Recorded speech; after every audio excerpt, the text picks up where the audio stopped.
pulling her close enough to feel the thunder of his heartbeat through a rain-soaked suit. "From this second on, you're my wife," he said, voice low.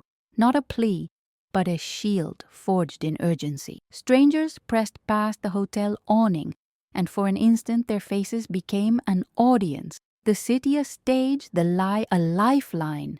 Her breath snagged.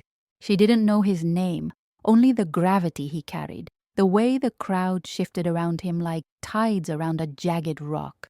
She almost said no, yet the whine of brakes and the flash of dark silhouettes made refusal feel foolish and fatal. He laced his fingers through hers, warm and insistent. A wedding ring glinted on no one's hand. It didn't matter.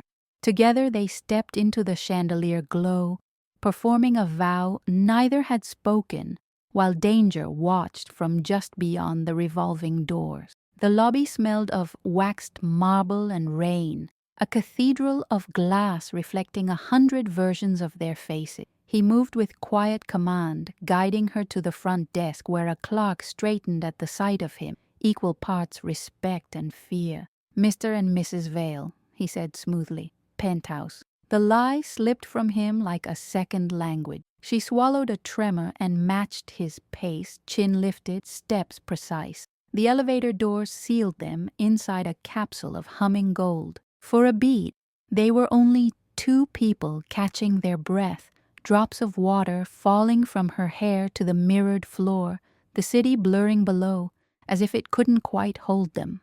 "What's your name?" he asked, softer now, as if names could keep them safe. "Mira," she answered, steadying herself with the railing. "Rowan," he said back, and when the elevator chimed, they were no longer strangers in a storm. They were a story, only theirs to survive. If this opening pulled you in, tell us what detail hooked you most, and subscribe to help us reach our first 100 supporters. Your voice helps shape what happens on this channel. They entered the penthouse to a hush that felt rehearsed, curtains breathing with the wind, city lights painting the ceiling in fractured halos, a tray of untouched mineral water waiting on a slate table. Rowan locked the door with a practiced motion, then turned, shedding the sharpness that had cleaved the street. "Thank you," he said, and the words seemed to surprise him. He loosened his tie, the shadow of a bruise at his collarbone blooming like a secret. Mira hovered near the window, tracking the river below as if the current held instructions. "You didn't give me a choice," she replied, though her tone carried more wonder than accusation. "I know," he said. "It was either a choice I made in one breath or a dozen choices made for us in the next 5 minutes." He crossed to the bar, poured water into 2 narrow glasses, and slid one across the table.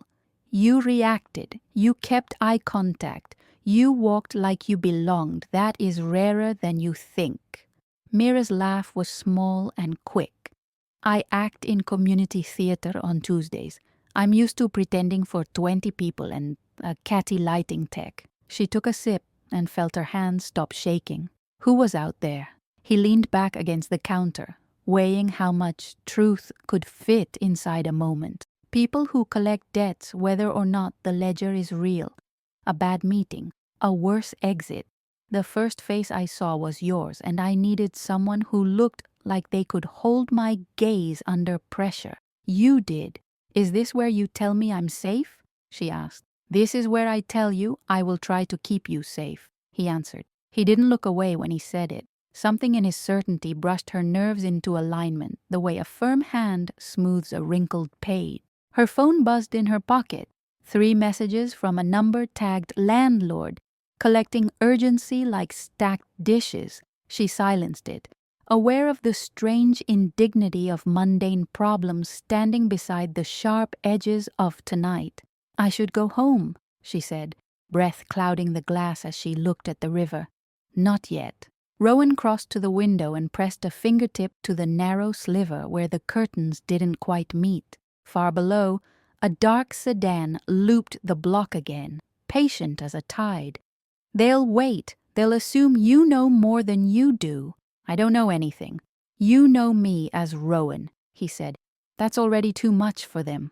He let the curtain fall and returned to her, close enough for her to smell rain and cedar and the faint medicinal bite of an antiseptic wipe tucked somewhere in his pocket. You don't have to like me, but you need to trust me until dawn. She weighed the clock on the wall, each tick a tally of borrowed time. What does trust buy me? A door they can't walk through, he said, and the chance to walk through one they can't find.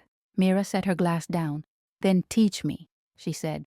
Teach me how to play your wife so I don't get us both hurt. Something in his gaze shifted, not softening exactly, but recognizing her courage like a password. He pulled a slim notebook from the drawer and flipped it open to a torn page, sketching a quick map of the penthouse, the entryway camera, the hallway blind spot, the balcony that fed into a service stair most people never found. Names, he said. You are Mira Vale tonight. We married in late spring. We don't wear rings when we travel because we keep them in a safe deposit box. We met at a charity gala supporting literacy programs, and your favorite author is whoever you think you can talk about for more than a minute without blinking. That's manipulative. It's protective. Manipulation takes. Protection places itself in the way. He walked her through the story, where they sat at that imaginary gala, the color of her dress, the toast they shared when the orchestra stumbled during a waltz and laughed it off. The fiction grew roots in details, a fragment of song lyrics hummed under breath, a waiter with a chipped tooth, the taste of orange peel on the edge of a flute. Details made truth look up and hesitate. Why me? She asked, finally. Really? Rowan rested his hands on the back of a chair as if anchoring himself. Because you didn't ask me who I was before you decided who you would be. You saw danger and chose a role that might save both of us. That kind of decision is not common. A low thud sounded through the ceiling, the kind of noise buildings make when they remember their bones. Mira stiffened, but Rowan only tilted his head. Elevator stopped on 27, he murmured. We're 30. How do you know that? Because fear teaches you to count. He turned out 3 lamps until the room fell into a softer dusk. We rest, we listen. We let them wonder which story we're acting out. He showed her where the guest room was, how the inner lock slid silently, where to place her shoes so she could run without tripping. He didn't touch her again, not even a brush of knuckles, though the charged space between them felt like a radio frequency, waiting for a hand to tune it. On the nightstand, a book lay open, not a prop, but a life he'd left mid-sentence. She read the line his eyes had last touched and smiled despite herself. You read novels, she said when he came to the doorway. I read endings that refused to surrender, he replied. Reminds me to fight for better ones. Is that what tonight is? It can be, he said, if we choose. Her phone buzzed once more.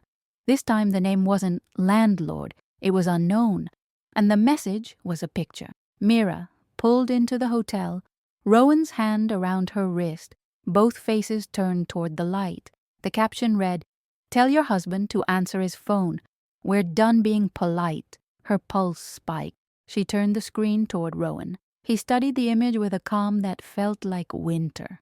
They want you to panic, he said. They don't know you yet. Mira exhaled slowly, pressing the fear into the center of her chest until it became a shape with edges, manageable.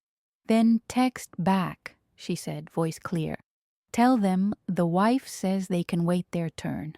A beat of silence, then something like a smile touched his mouth. You're very good at this. I'm very tired of being told who I am, she said. Tonight, I get to decide.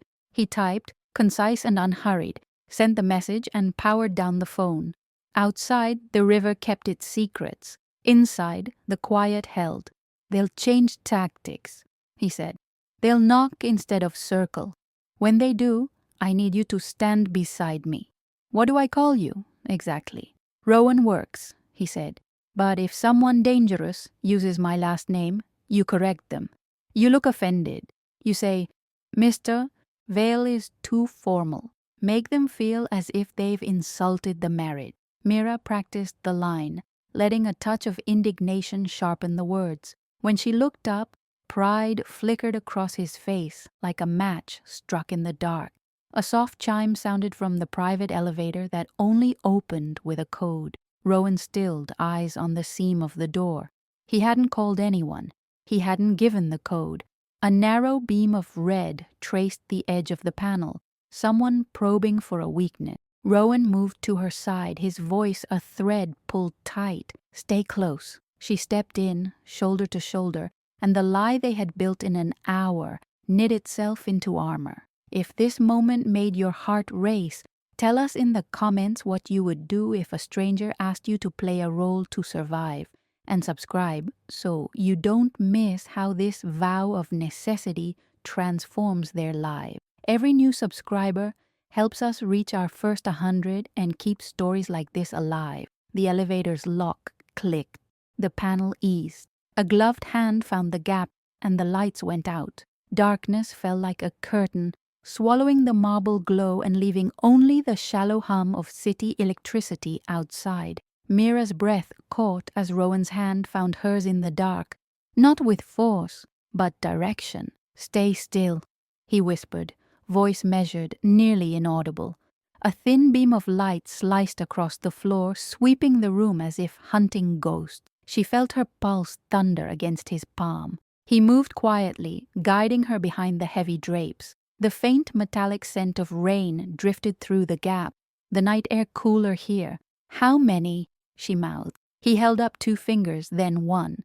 The door clicked again, then silence. A minute later, the elevator descended, empty or pretending to be. When the emergency lights flickered back on, his face emerged from the dimness, sharp and calm, but with eyes that no longer hid their exhaustion. "They're testing the building," he said, looking for the scent of fear. Mira leaned against the wall, her knees weak.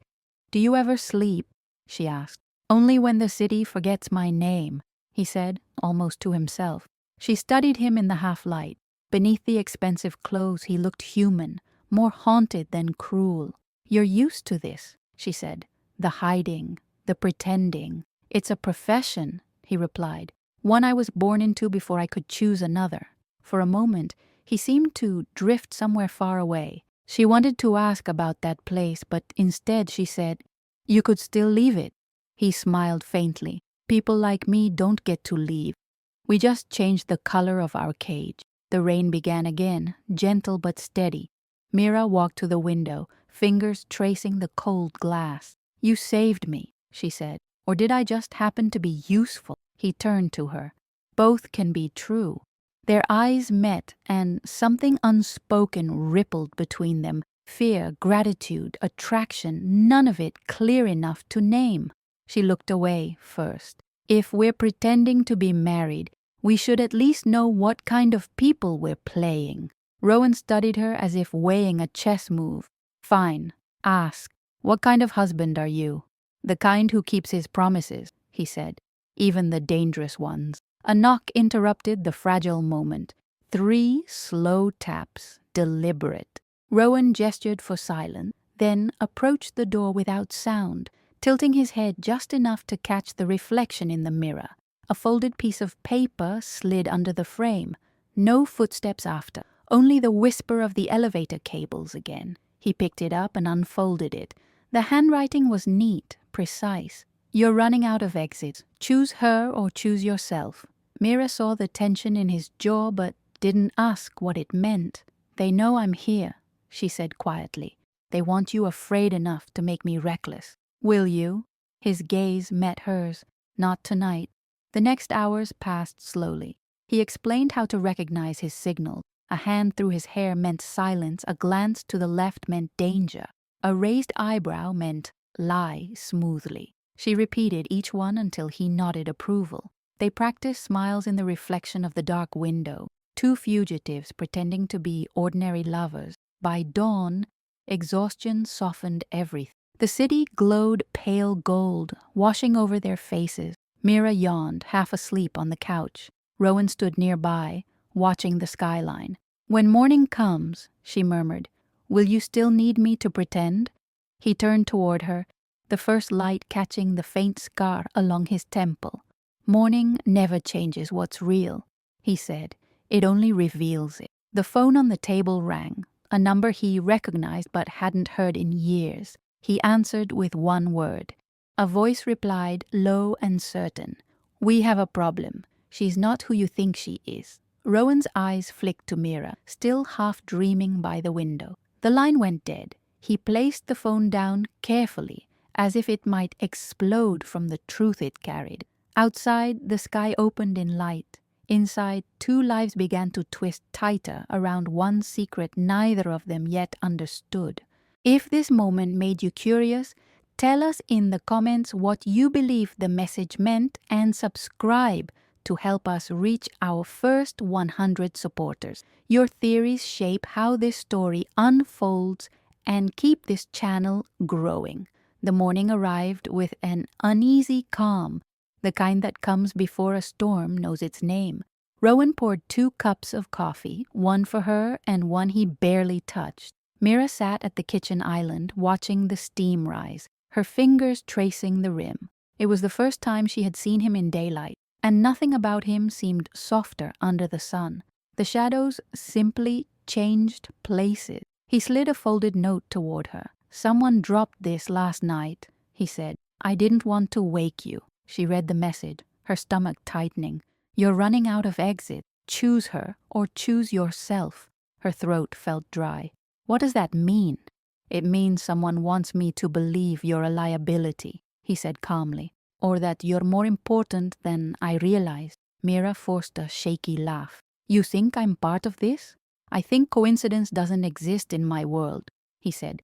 But instinct matters, and mine says you didn't walk into that alley by accident, even if you don't know why. His words hit her like a chill. She tried to remember every detail of the night before, the crowd, the dark car, the way he looked at her, but nothing made sense. I'm just a woman trying to pay rent, she said, not a pawn in someone's game. Everyone's a pawn until they prove otherwise, Rowan murmured, then caught himself, softening his tone. But I'll find out who's pulling the strings. A knock interrupted them again, sharp, official. Rowan's hand went instinctively to his jacket. Mira froze. Room service, a voice called. Rowan motioned for her to stay back and opened the door halfway. A man in uniform stood with a silver cart, too polite, too calm. Rowan's eyes flicked to the name tag. It didn't match the hotel chain. He stepped aside casually, letting the cart roll in. The waiter turned, smiling too wide. Compliments of the management, he said. Rowan nodded, closing the door slowly, then moved faster than air, twisting the man's wrist until a small device fell from his sleeve. A transmitter. Mira gasped. Who sent you?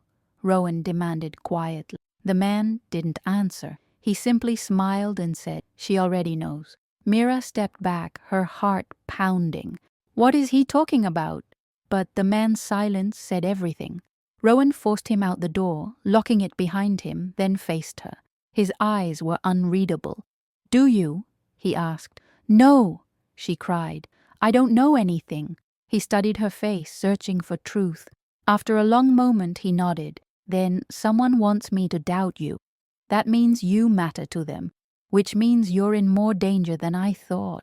The tension between them thickened, heavy with things unsaid. She took a slow breath. You should let me go, she whispered. If they think I matter, I'll only make it worse for you. He shook his head. You're safer here. I can't protect what I can't see. Protect me, she said bitterly. Or control me. His jaw tightened. Maybe both. Until I know who wants you gone. They stood there, caught between fear and fire, silence stretching like wire. Then Rowan looked away, running a hand through his hair. We're leaving tonight, he said. There's a safe house on the coast. They won't reach us there. She hesitated, then nodded. If I'm staying, I want to help. I won't just hide. He looked back at her, the faintest spark of respect crossing his face. You'll regret saying that, he murmured. Hours later, they drove through the rain-soaked city, pretending to be another married couple escaping for the weekend. She watched him from the passenger seat, the grip on the steering wheel, the way his eyes scanned every mirror. "You've done this before," she said. "Too many times," he replied. "Only difference is, I've never wanted the person beside me to be real." The words hung between them like confession. Mira felt her chest tighten, unsure what hurt more, the danger outside or the truth inside. As dusk fell, they stopped at a gas station on the edge of the highway. Rowan stepped out to make a call, leaving her alone for a moment. She glanced around and froze. On the seat beside her was an envelope. Inside, a single photograph. Her as a child, holding the hand of a man who looked very much like Rowan. Her heart nearly stopped. She got out of the car, trembling. "Rowan!" she called, holding the photo. "What is this?" He turned, confusion flickering across his face. Then something darker, recognition. "Where did you get that?" "It was in your car," she said, voice breaking. "Why do you have a picture of me?" Rowan stepped closer, the color draining from his face. "Because," he whispered, "you're not a stranger, Mira. You're the daughter of the man I failed to protect." The silence that followed was deafening. The past they didn't know they shared stood between them like a loaded gun.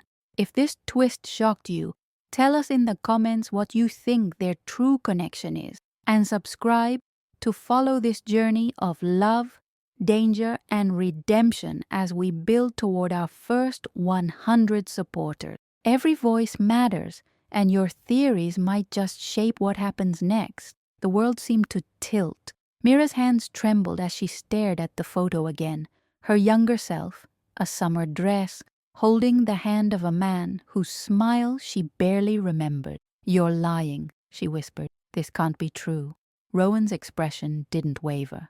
"I wish it wasn't," he said quietly. "Your father's name was Daniel Harper. He worked for me. He was loyal, brave, and he died because I trusted the wrong people." Mira's voice cracked. "You knew my father?" "I owed him my life," Rowan replied, "and I've spent years trying to repay that debt." She backed away, shaking her head. "By dragging me into your war?" "I didn't know it was you," he said.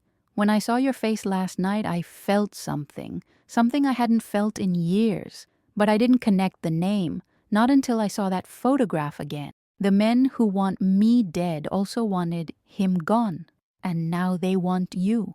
The words sank like stones. Mira clutched the photo to her chest, her breath shallow. "So all of this, me pretending to be your wife, the danger, it wasn't coincidence." "No," he said softly. "Fate is rarely kind, but it's never random." She turned away, the weight of his confession crushing. "I don't know whether to hate you or thank you."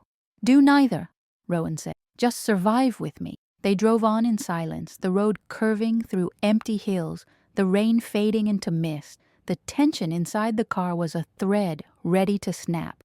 Mira stared at the window, her reflection ghosted over the gray sky. "You said my father worked for you," she murmured. "What did he do?" "He was my confidant," Rowan said. "The only one I trusted when I wanted to leave the life I was born into. He helped me build something cleaner, a way out, but the ones above me didn't like that. They made an example of him."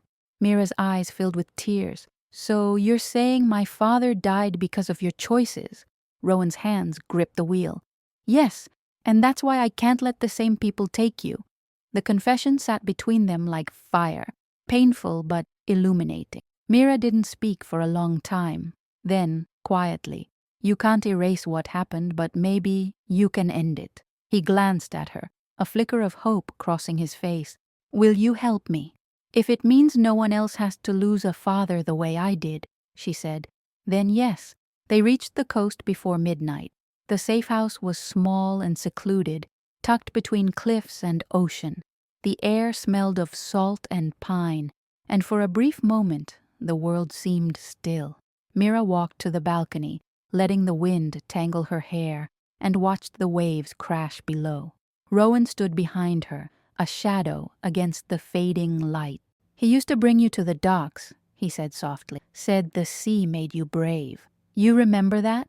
she asked, turning slightly. "I remember everything about that summer," he said. The day he told me he was done working for men who killed to feel alive. I should have listened. Mira looked at him for a long moment. Maybe it's not too late to stop them. He smiled faintly, the first real smile she'd seen from him. You sound like him. As the night deepened, they sat by the fireplace, the tension slowly softening into something fragile but real. She watched the flames dance across his face and saw the man her father might have once trusted. If my father could see us now, she said quietly, he'd probably think this is insane. Rowan chuckled, low and warm. He'd probably tell me to stop talking and start planning. They stayed up mapping out their next move. Names, locations, and every person who had a reason to silence them. Mira's intelligence surprised him. She thought like someone who'd learned survival long before last night. You've done this before, he said. I grew up watching my mother hide fear behind routine, she replied. Maybe I learned early that pretending strong is the same as being strong. A sudden crash outside shattered the calm. Glass splintered near the window. Rowan stood instantly, gun drawn, eyes sharp. Mira ducked, heart pounding. They found us, she whispered. No, he said, listening. They're warning us. He opened the door cautiously. A bullet casing lay on the porch, glinting under moonlight. Taped to it was a small piece of paper. He unfolded it slowly. The message was written in red ink. Your father thought he could protect her too. Mira's breath hitched. They're playing with us. Rowan's eyes hardened. Not for long. He turned to her, determination blazing in his face. We end this tomorrow. How? By walking into the lion's den before he comes to us. The wind howled outside, carrying the scent of the sea and danger alike. Mira's fear began to shift into something else.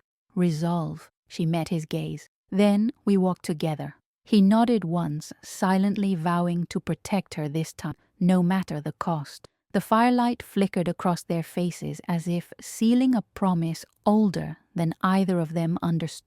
And outside, in the darkness beyond the cliffs, a pair of headlights appeared, unmoving, watching. If this scene left you on edge, tell us in the comments what you think will happen when Rowan and Mira confront the men behind it all.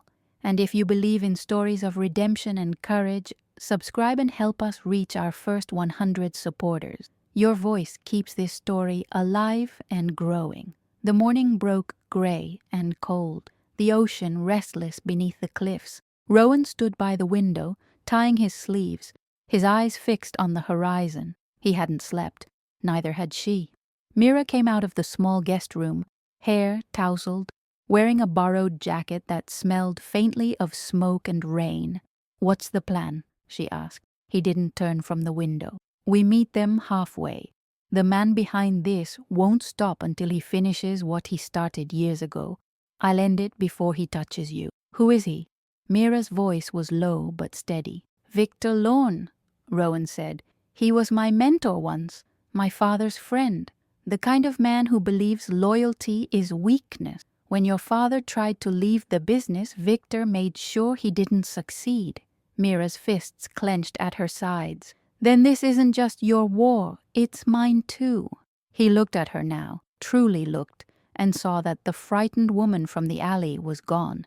In her place stood someone determined, someone her father would have been proud of.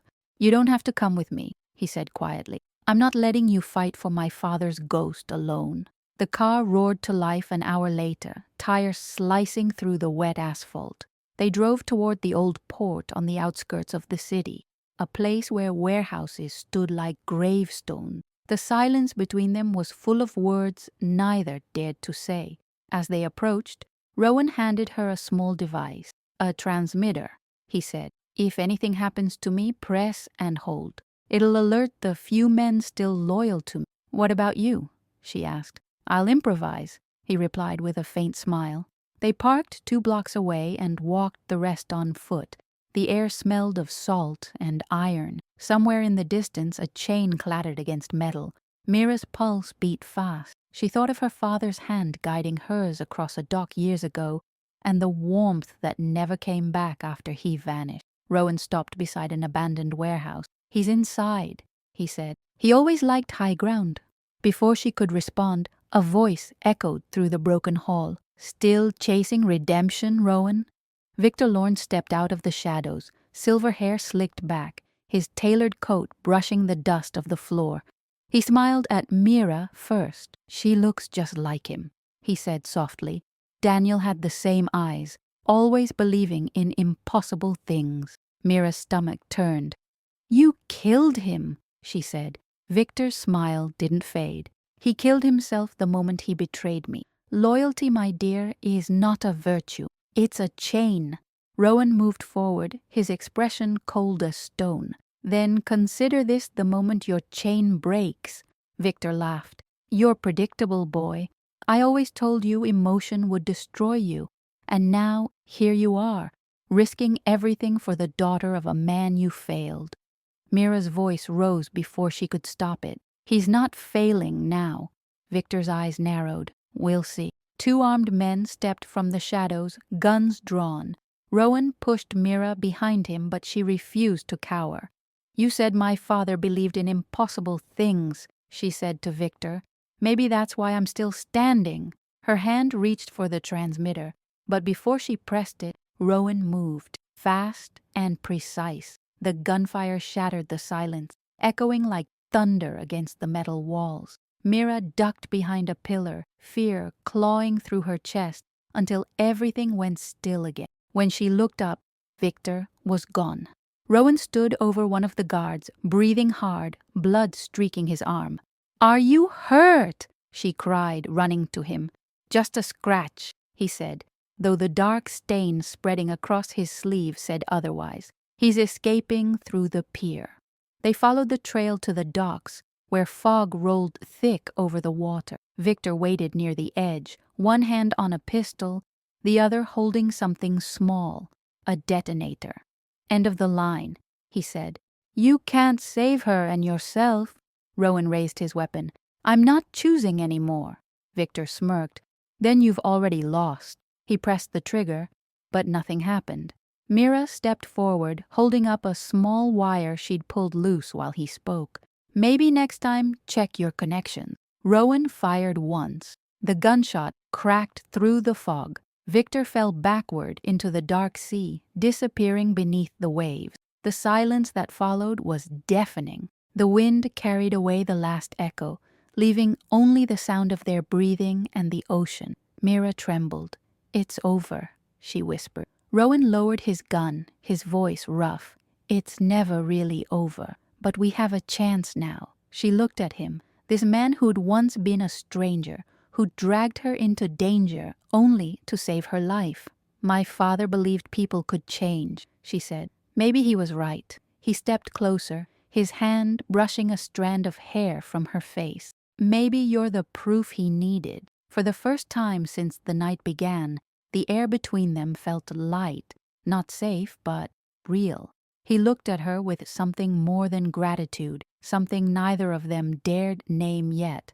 The first rays of dawn broke through the fog. Rowan took her hand. Let's go home, he said quietly. Mira smiled faintly. Do we even have one? He squeezed her fingers. We'll build one. Together. As they walked back toward the car, the sea behind them swallowed the past, and the road ahead shimmered with the faint, fragile promise of peace. If you felt the tension of this moment and believe every story deserves a second chance, tell us in the comments what redemption means to you, and subscribe so you don't miss the next story. Your support helps us reach our first 100 voices and keeps love and hope alive in every word. The road wound along the coast in soft curves, the rising sun turning the mist into gold. For the first time in days, Mira allowed herself to breathe without fear. The air smelled of salt and promise, and when she glanced at Rowan, she saw a man no longer made of shadows, but of choices. His arm was bandaged now, the blood washed from his skin. He drove with one hand, the other resting on the wheel as if anchoring himself to the moment. You should sleep, he said. You haven't closed your eyes since yesterday, she smiled faintly. Neither have you. I'm used to nightmares, he said quietly. You shouldn't be. They stopped at a small diner on the edge of town, the kind that smelled like coffee and old wood. Mira watched as Rowan interacted with the waitress, polite, almost tender, a man learning what normal sounded like. When the woman asked if they wanted anything else, Rowan said, "Just time." It made Mira's heart ache in ways she didn't expect. When they were alone again, she asked softly, "What will you do now that Victor's gone?" He looked out the window, the ocean stretching wide. "Try to rebuild something real. My life has been full of debts and ghosts. Maybe it's time to live for something that doesn't need to be earned." "And me?" she asked before she could stop herself. "What happens to me now?" He met her gaze. "That depends. Do you want to disappear or do you want to start over?" Mira stirred her coffee, watching the dark swirl catch the light. "I think I'm tired of running from my story," she said. "Maybe I'll write a new one." His lips curved slightly. "Then we're both beginners." They drove again, further inland until the city lights vanished behind them. Fields rolled by, green and gold, and for a few hours the world forgot who they were. She dozed with her head against the glass, and when she woke, Rowan was parked on a hill overlooking a small village below. "Why are we stopping?" she asked, rubbing her eyes. He pointed toward the valley. "That's where Daniel wanted to move before he died. He said he wanted you to grow up somewhere peaceful." Her breath caught. "You remembered that?" "I remember everything he said about you," Rowan replied. "He kept a picture of you in his office, said you were his reason for believing there was still good left in men like us." Tears filled her eyes. "I used to think my father's death meant everything was broken forever, but maybe it was just waiting to be mended." Rowan turned to her, his voice softer than she had ever heard it. "You've already started mending it, Mira, whether you know it or not." They got out of the car, the grass cool beneath their feet. The air was quiet, broken only by the hum of cicadas and the sound of the wind brushing through her hair. Rowan stood beside her, the sun painting his face in gold. "You could stay here," he said. "Start over. Nobody would find you." She looked at him, steady. "And what about you?" He hesitated. "Men like me don't get peace. We just make sure others do." She stepped closer. "You deserve peace too, Rowan. Maybe not from your past, but from yourself." He looked at her for a long time, then said, "You sound like him again." She smiled through her tears. "Maybe that's his way of saying we both have a second chance." He brushed his thumb along her cheek, hesitant but real. "If I stay, I'll ruin it." "No," she said, shaking her head. "You'll give it meaning." For a moment, the silence between them held everything. The danger they had faced, the pain they carried, and the fragile hope that maybe this was the beginning of something that didn't need pretending. Rowan took a deep breath. "You know, when I told you to act like my wife, I didn't realize how easily the world would believe it." Mira smiled softly. "Maybe that's because for a while we both did." He laughed under his breath, the sound rough but sincere. "You could still walk away," he said. "I could," she replied, eyes glinting with quiet certainty. "But I won't." A soft wind lifted her hair, and for the first time since the night of the ambush, Rowan smiled fully, without regret. "Then maybe this time," he said, "the lie becomes truth." They stood there until the sun dipped low, painting the fields in amber. The past no longer chased them. It bowed and let them pass. If this moment touched you, share in the comments what you believe healing after chaos truly means, and subscribe so we can continue bringing stories of love and redemption like this one. We're close to our first 100 voices, and your support keeps these tales alive. Night returned quietly, settling over the valley like a soft memory. A small farmhouse at the edge of the village became their refuge, stone walls, creaking floors, and a warmth that smelled faintly of wood and bread. It was borrowed peace, fragile, but real, and for once, Mira didn't feel like a guest in her own life. Rowan lit the fireplace, his movements slower now, unguarded. The man who once commanded fear moved through the room like someone learning to live among gentleness. "This place belonged to an old friend," he said, setting down a bottle of water and a blanket. "He left it to me in his will. I never thought I'd use it." Mira sat by the window, watching the stars. "You really think we can stay here?" "For a while," Rowan said. "Long enough to remember what quiet feels like." She turned to him, smiling faintly. "I didn't think men like you cared about quiet." He looked at her, the firelight catching the reflection in his eyes. "I didn't either. Until you." The air shifted between them, no longer heavy with tension, but something warmer, delicate. Mira hesitated before asking, "Why didn't you tell me about my father sooner?" Rowan sighed. "Because guilt makes you selfish. I wanted to protect you, but I also didn't want you to see what kind of man I used to be. Daniel believed I could change. I wasn't sure he was right." She crossed the room, kneeling beside his chair. "You changed," she said quietly. "Maybe not for the world, but for me. That's enough." He stared at her, the words striking deeper than she could know. "You shouldn't forgive me so easily," he whispered. "I'm not forgiving," she replied. "I'm choosing not to carry what isn't mine." Rowan reached for her hand, hesitant at first. His fingers brushed hers, rough from years of survival, and she didn't pull away. The silence between them became something alive. "You're stronger than anyone I've ever met," he said. "Your father would have been proud." "And you?" she asked softly. "Are you proud of who you've become?" His voice broke on a quiet laugh. "I'm learning to be." A gust of wind rattled the old windows, pulling them back to the present. Outside, the world was still dangerous. Somewhere, Victor's allies would soon discover their leader's disappearance. But in that moment, none of it mattered. They shared dinner at the small wooden table, talking about things that weren't survival: books, music, childhood memories. Mira laughed for the first time in days, and Rowan found himself memorizing the sound. It reminded him that redemption wasn't a grand act, it was small, consistent grace. Later, as the fire burned low, she found herself standing at the doorway, looking at him. "Do you ever think about starting over completely?" she asked.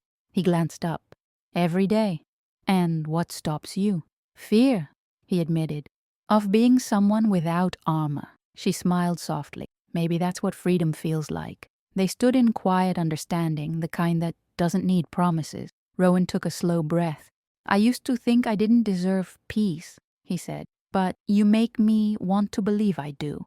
Mira stepped closer, her voice barely above a whisper. "Then believe it, because you've already started living like a man who does." He reached out, brushing her cheek with the back of his hand. The touch was careful, reverent, as if he were afraid she might vanish. "You should rest," he murmured. "Tomorrow will decide what comes next." She smiled. "You mean tomorrow we'll start living?" That night, for the first time in years, Rowan slept without a weapon nearby, and Mira, resting in the room next to his, felt something she hadn't felt since childhood: safety. But peace, fragile as it was, has a way of being tested. Near dawn, the sound of a car in the distance broke the silence. Rowan stirred, instincts igniting. He slipped from bed, gun in hand, scanning the window. The headlights stopped at the edge of the property. He whispered under his breath, "They found us." Mira woke to his voice, heart pounding. "What do we do?" He turned to her, calm but fierce. "We don't run this time." The engine cut off, and footsteps crunched over gravel. Rowan's pulse steadied. He had been running from ghosts his whole life. Maybe it was time to stop running and start leading. If this part left you breathless, tell us in the comments whether you believe Rowan and Mira will finally escape the shadow of their past. And if you want to follow their next move, subscribe. Your voice helps us reach our first 100 supporters and keep stories like this one alive. The gravel crunched closer, slow and deliberate, the sound of boots sinking into wet earth. Rowan stood by the doorway, every muscle coiled in silence. Mira moved beside him, clutching the edge of the blanket, her heart racing but her eyes steady. The night outside was heavy with fog, turning the headlights into two blurred suns. Rowan motioned for her to stay low. "Whatever happens," he whispered, "don't open that door until I tell you." But she shook her head. "I'm not hiding again." He looked at her, saw the same fire her father once carried. He almost smiled. "Then stay behind me." The knock came 3 times, slow and even. Not the rhythm of an assassin, but of someone who wanted to be heard. Rowan lowered his gun slightly but didn't relax. "Who is it?" he called. A man's voice answered, rough but calm. "An old friend of Daniel Harper. I mean no harm." Mira's breath caught. She looked at Rowan, who hesitated before unlocking the door halfway. On the porch stood a man in his 50s, soaked by the rain, carrying a folder under his arm. His eyes were weary, but not deceitful. "My name's Elias Ward," he said. "Your father and I worked together before everything went wrong. I've been looking for you for years." Mira stepped forward, hope and suspicion warring inside her. "Why now?" Elias exhaled. "Because the men Victor led aren't finished. He had successors, people who believe you both have something that belongs to them." Rowan frowned. "We destroyed everything that tied me to his operation." Elias shook his head. "Not everything. Before he died, Daniel kept a ledger, a record of every illegal transfer Victor ever made. He meant to use it to bring them down, but it vanished after his death. They think you have it." Mira's mind spun. "I've never even seen it." But your father left it for you," Elias said gently. "Somewhere he knew you'd return one day. A small key was hidden inside the clasp of the music box he gave you as a child." Her eyes widened. The music box. She remembered it.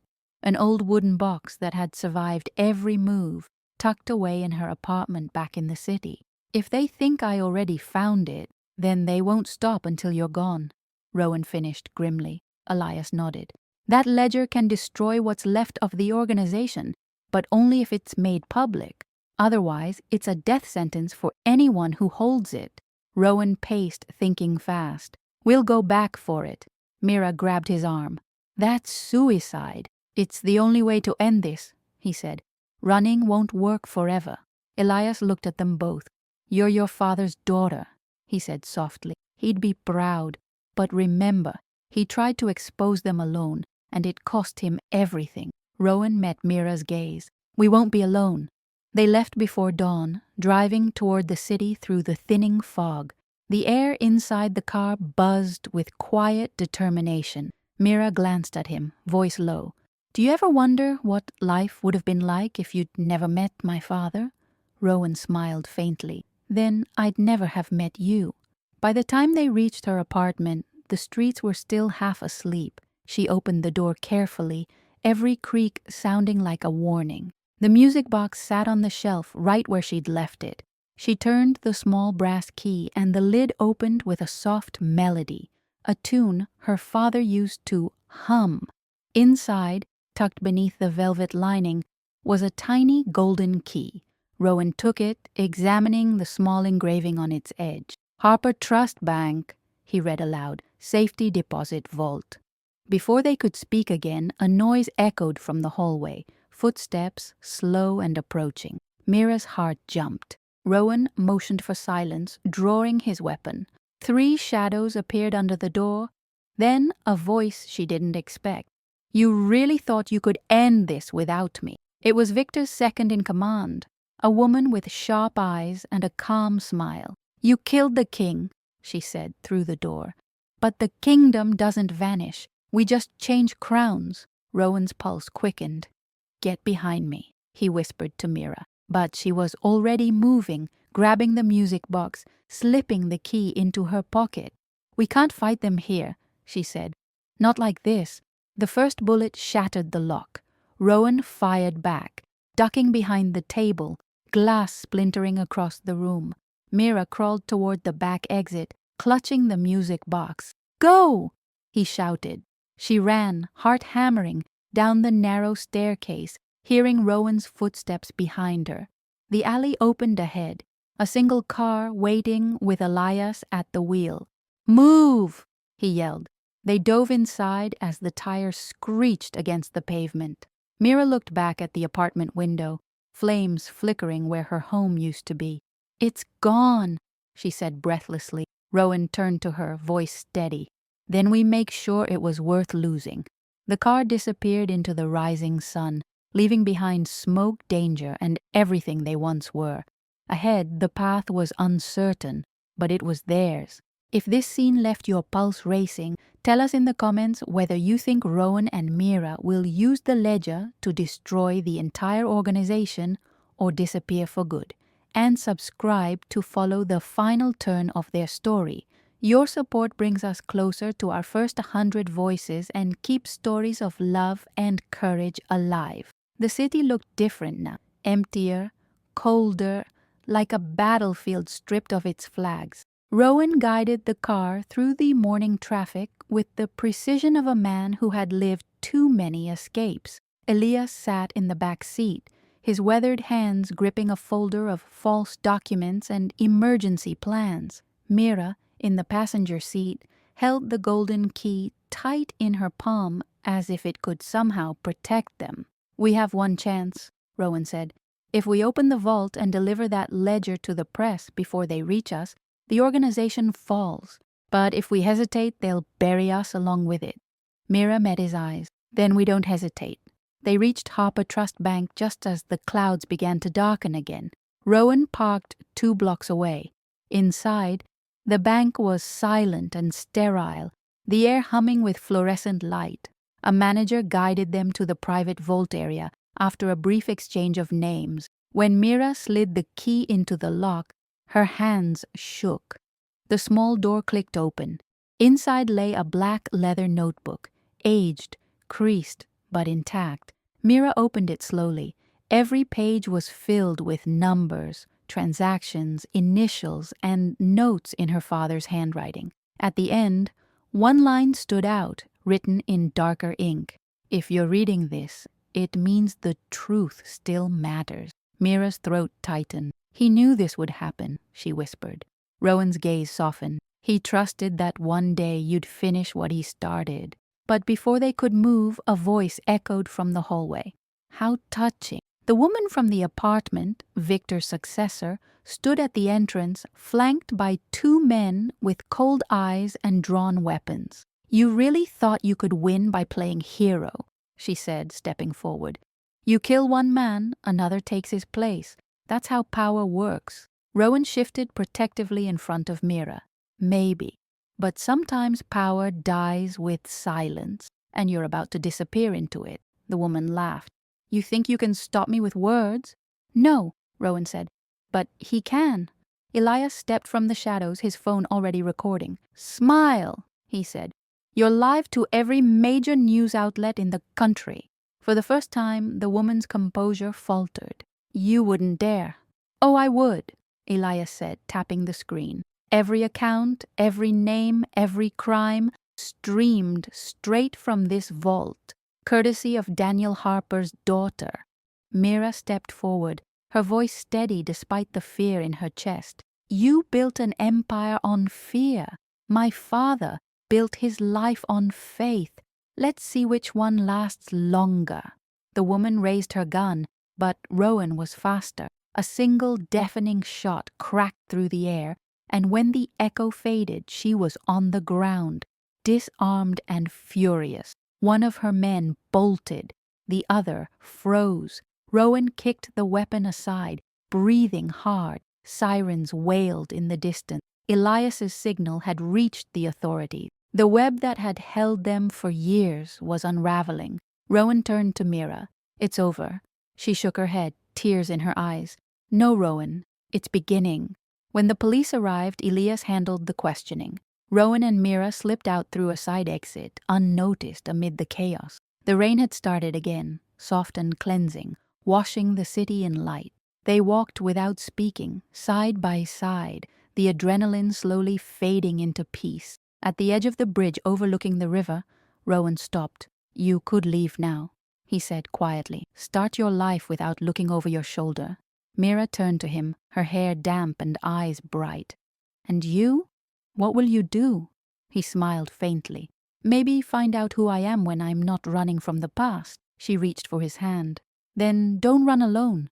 He hesitated, then took her hand in his. The storm broke open above them, but neither moved. For once they let the rain fall without fear.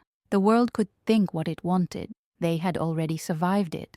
Mira looked at him, voice barely a whisper. You know, you never stopped pretending. He frowned slightly. Pretending that I was your wife, she said, a soft laugh escaping her. You played the role too well.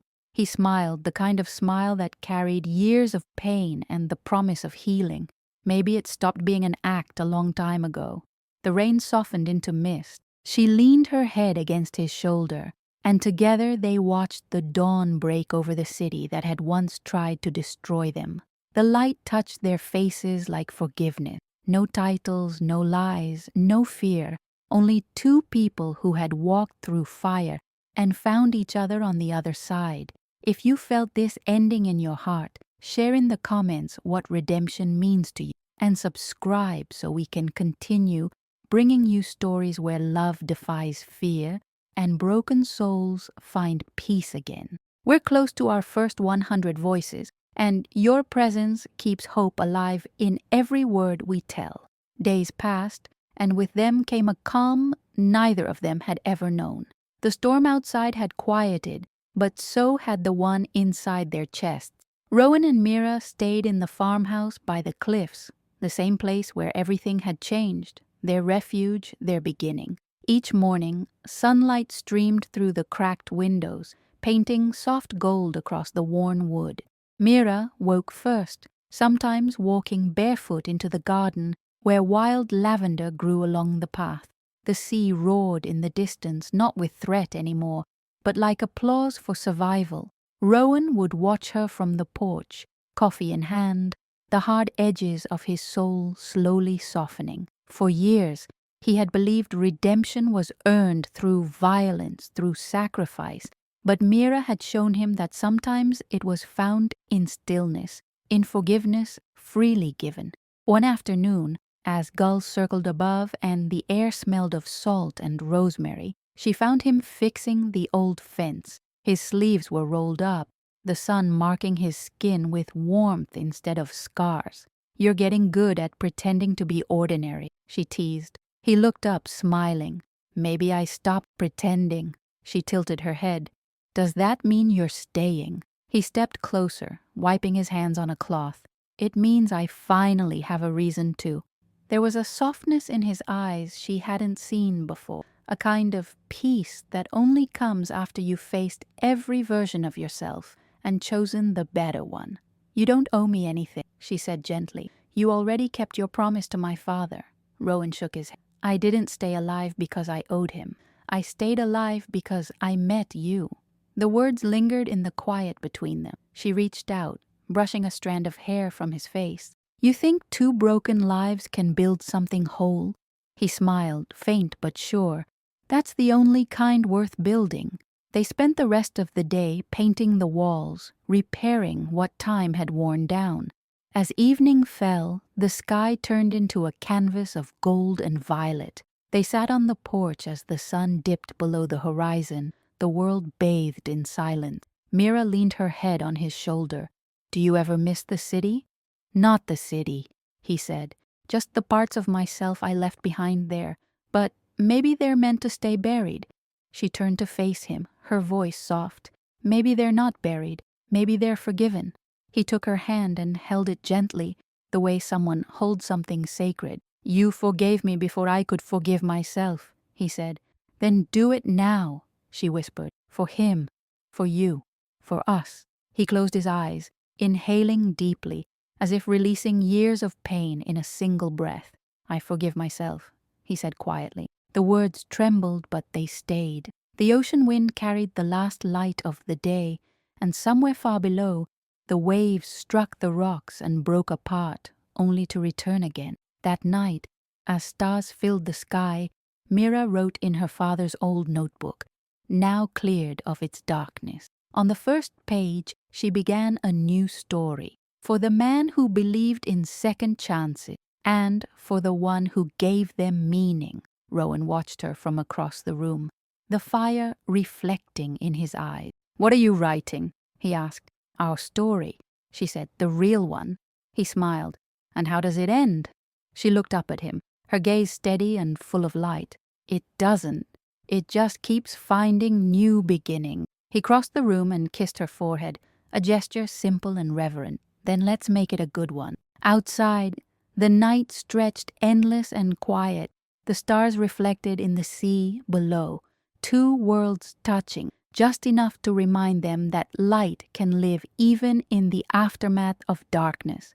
They stood there, side by side, no longer fugitives or survivors, but two souls who had learned that love doesn't erase the past, it redeems it, and somewhere, perhaps, Daniel Harper finally rested in peace. If this ending touched you, share what it made you feel in the comments and help us grow this community of hearts that believe in love, forgiveness, and new beginnings. Subscribe to join our first 100 voices. Each one of you is part of this story now.